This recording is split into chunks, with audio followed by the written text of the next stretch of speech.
Hey guys, Patriarchy here, also known as the Patriarchy, kicking social justice ass and all kinds of ass well into 2017 and the beyond. Welcome to a live stream episode of the Patriarchy. We're gonna do this one live. Fuck it, we're doing it live, Bill O'Reilly style. I have the music here so I can play the intro and outro. I had to make this because I found this out just recently. One of my greatest enemies, Everyday Feminism, a site that I've got so much content from. I mean, I've made unlimited videos on these guys. I did a video on the Healing from Toxic Whiteness program, this $100 program, this class where they teach you about your toxic whiteness. Covered their shitty comics, some of the worst comics ever, just ever. The artwork. I think I actually... Well, let's see. Let's just look at some of their comics before we get into it. Let's look at this. Let's just look at this site's shitty content. Once again, just to familiarize you guys with the site if you haven't been here yet. The site never really took off. They're kind of a BuzzFeed wannabe, Huffington Post. They're radical feminist. I mean, extremely radical. They're fucking crazy.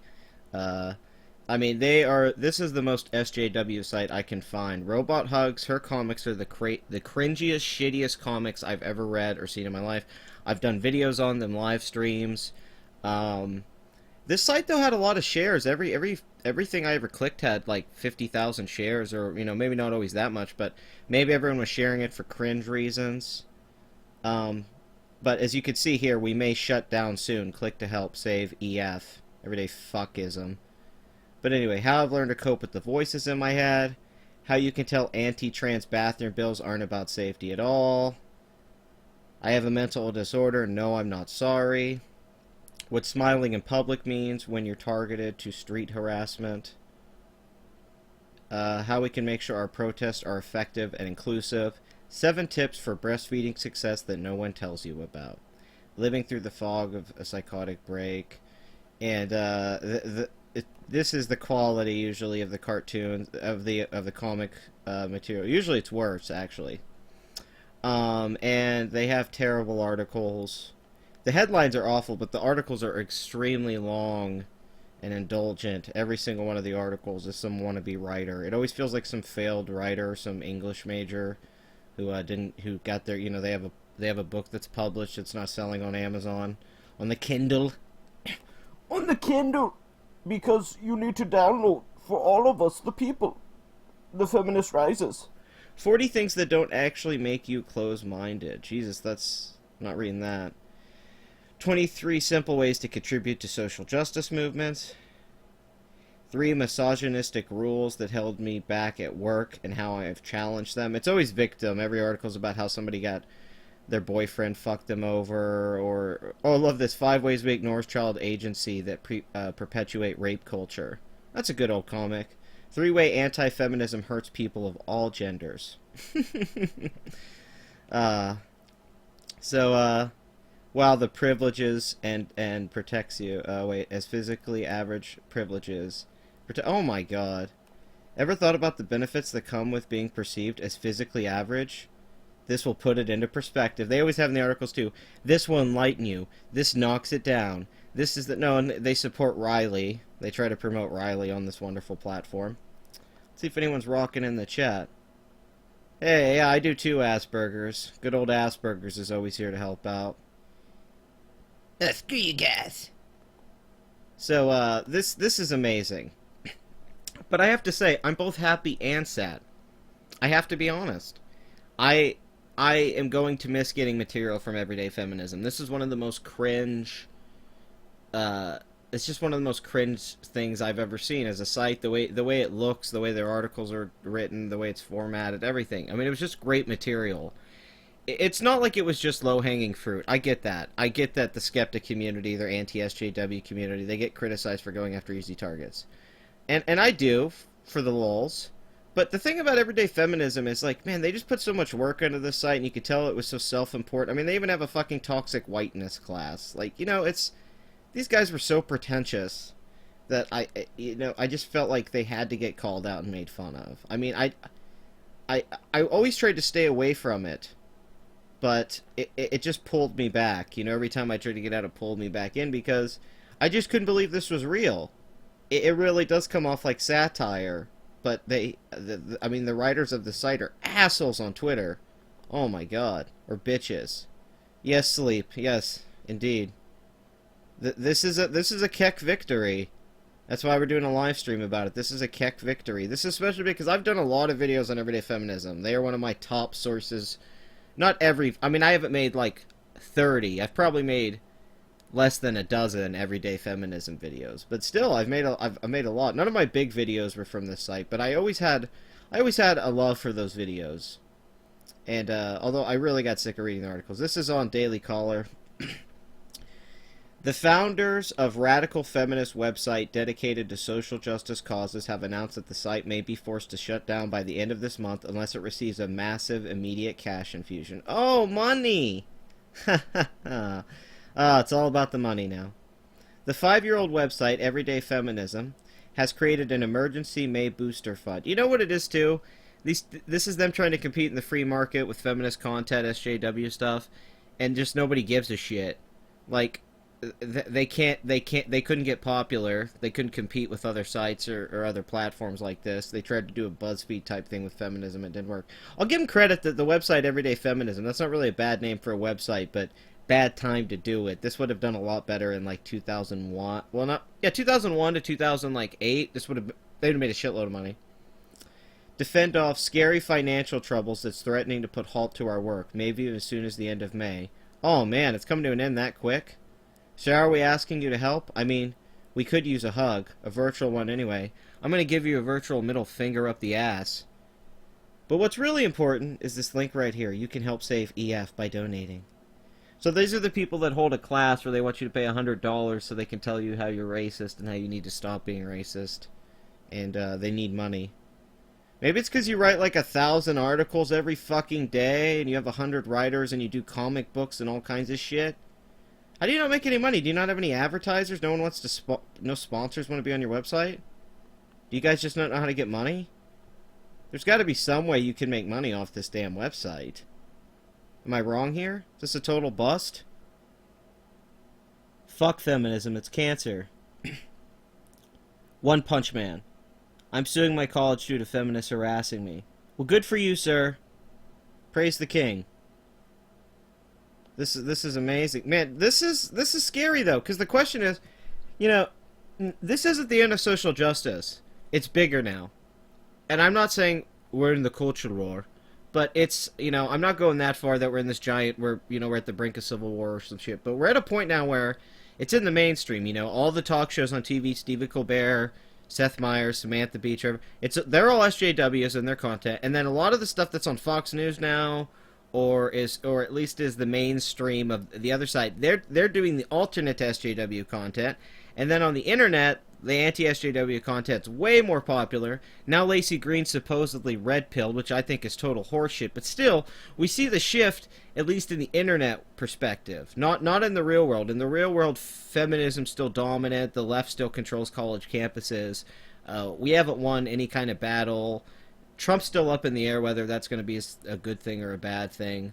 And, you know, this community's eating itself. And the scary thing I'm wondering now is, like, fuck, are we not going to have any more material?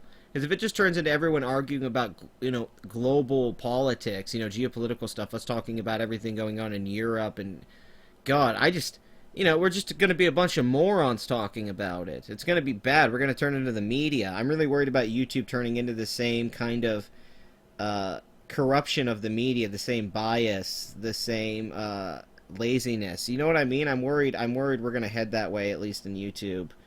It scares me, at least in the YouTube community. I'm not saying outside of that, but it really does. I'm kind of worried. I'm kind of worried that, like, once we don't have bedroom like that video of the chick going crazy over the rug, that was the best SJW video in a while, but man, there's less of those these days. And if Everyday Feminism shuts down, and BuzzFeed keeps getting shit on, and I mean, everyone's just making fun of this stuff now. PewDiePie makes fun of this stuff now, and he's the biggest YouTuber. He makes fun of SJWs all the time now. PewDiePie's super red-pilled, so it's I don't know. Is there going to be some kind of burnout? Is the content just going to become bland because there's going to be too much of it? Are we going to be the Western? Are we going to go the way of the Western or something? Are we going to become outdated and we're going to have to move on? I know people like, Armored Skeptic and all them like to think they're superheroes. They're like Greek gods and they're going to live on forever, but I don't live in that world. I think there's a limited time for this kind of stuff. America shouldn't have to live in a world without independent feminist media.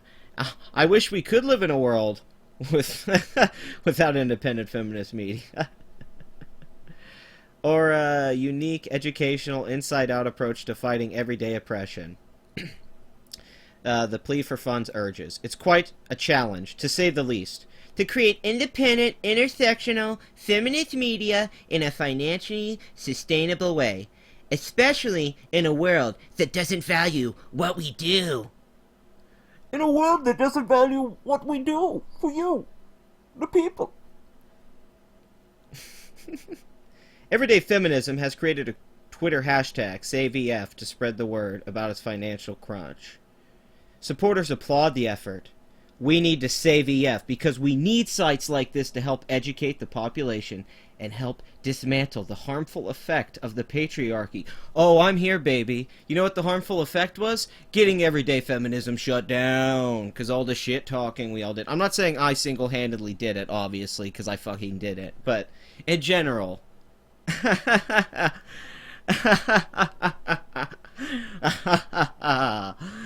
Oh, God. I feel like a villain right now. This is amazing. Sometimes it's good to be the bad guy. You know? At the same time, there are critics. Saving EF would be functionally similar to saving mosquitoes. They're shrill, annoying, and accomplishing nothing useful. They vow to find a way to survive at a time when unapologetic white supremacists are in power, and at a time when millions of readers seek strategies for healing from systemic oppression and from inclusion and effective activism. The website vows it will only go out of business with one hell of a fight. One hell of a fight. Help us resist. God, this is the Shia. Help us resist, please. Please, help us pull it an Everyday Feminist. Everyday Feminism claims to be one of the most popular feminist digital media sites in the world. What does that even mean? The founder and CEO is Sandra Kim. He's a person with multi-marginalized identities. Like, couldn't I say, like, I'm one of the most popular anti-SJW small channels on the biggest media platform on the internet? That's, I mean, it's like, that's stupid. That means... Let's even use someone bigger. Let's use Bearing, for example. He's like, oh, I'm one of the biggest anti-SJW YouTubers. It's like, okay, that doesn't mean anything. That wouldn't make his content good or bad if you liked Bearing or not. That's meaningless. Even though I don't think they have any proof they're one of the most popular feminist sites. The site works to amplify and accelerate the progressive cultural shifts taking place across the U.S. and the world. Well, you guys done fucked up. The site also helps people apply intersectional feminism. Intersectional feminism? What's that? Oh, that's super feminism. We're like the Mormons of feminism. We have another Bible, like we have a sequel, and ours even better than the original. Wow, that sounds cool. I want to be an intersectional feminist too. Well, come and join me. All you gotta do is hate guys. Yay, I already hate my dad. Great. Apply intersectional feminism and compassionate activism to their real everyday lives. The term intersectionality means the study of links, intersections between different forms of oppression and discrimination. God, I've done the Dave Cullen impersonation too much. I just go into this shitty Irish accent. I'm like, the idea is so blind differences group of... It's like, stop doing this fucking Lucky Charms fucking thing. Fringe activists together frequently. However, the concept tends to lead to friction because various... fringe activists accuse others of putting insufficient focus on their particular obscure causes. Stories currently on the front page of Everyday Feminism include healing from toxic whiteness, a guide to self-care when your loved ones don't support your activism. We all know that one with the stuff we were looking at earlier. They do not detail the site's financial troubles or how they began. Huh, could this be a scam? Give me all your money, for Batman cannot defeat me if I am rich enough to keep my website going. Independent journalist Robert Stacy McCain has noted that everyday feminism income streams are obscure. The website has no subscription element and runs few, if any, advertisements. I literally brought these points up. I hadn't read this article yet, so this is crazy. I guess a spade's a spade. There are places labeled for ads, but they appear to be blank on every page. That's what I don't get. Where the fuck is the ads on this place? Ads are patriarchy. We're only advertised girls on HBO, and Lena told us no.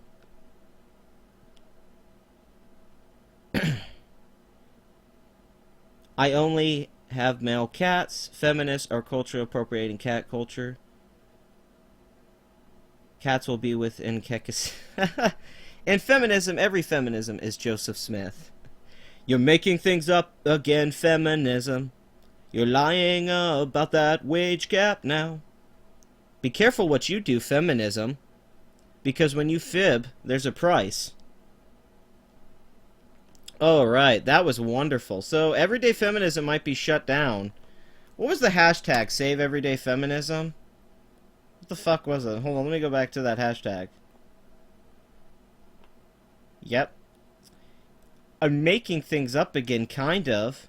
But this time I'm saving like a dozen SJWs. We need to hashtag save EF. Alright.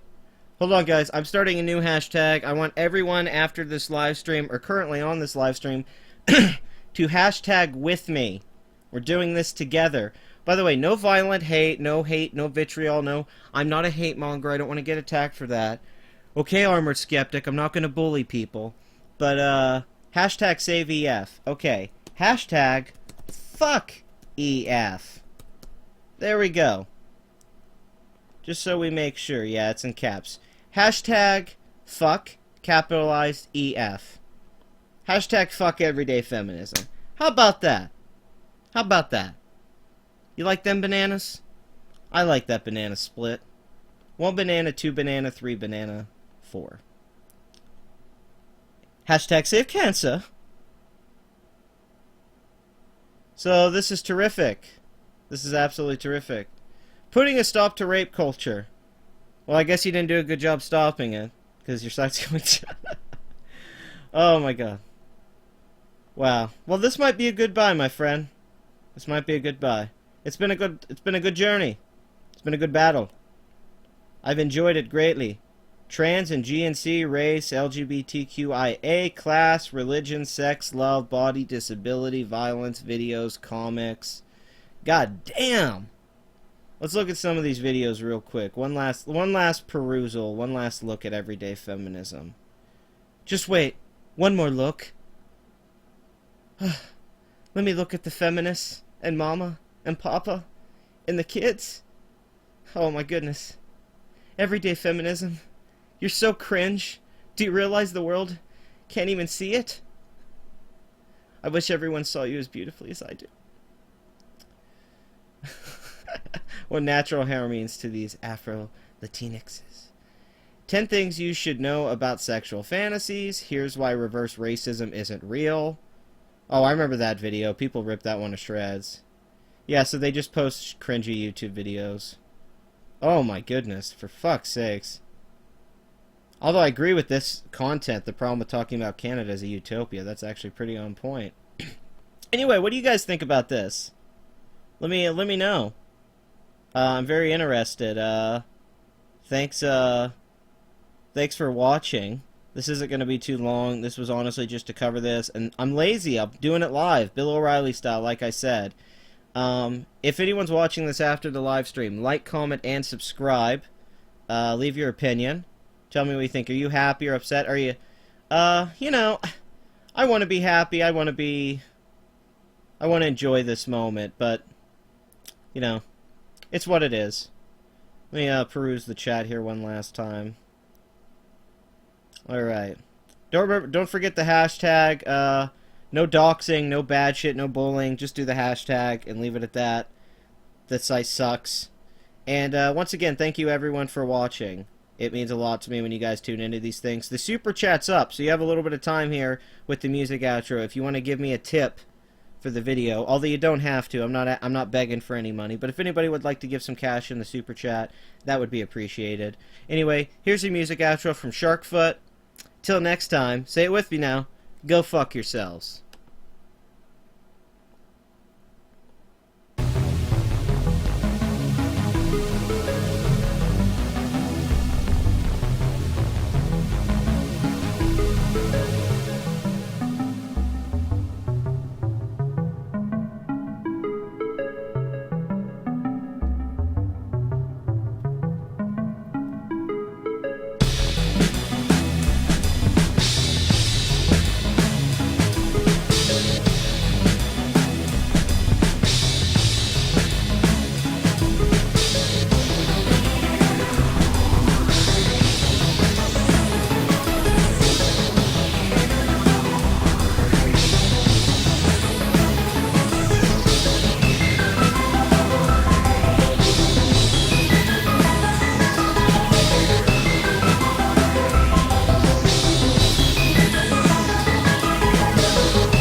Speak of the patriarchy, and ye shall appear.